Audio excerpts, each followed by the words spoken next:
Nais mo bang maging matalino sa pag-aaral? At maging maswerte sa examination o mga pagsusulit? Kung gayon para sa'yo ang video na ito, narito po ang iyong gagawin.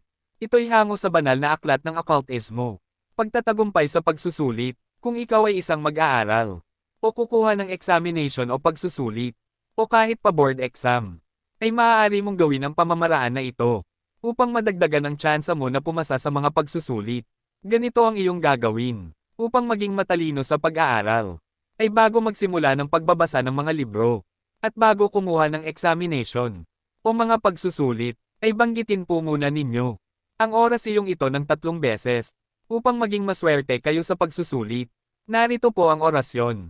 Ritas, Onalom, Tersoret, Ombas, Serpitas, Quitathor, Zamarat. Gawin lang po ng tama, at may paniniwala at pananampalataya, ay makakamit po ninyo ang bisa ng mga orasyon.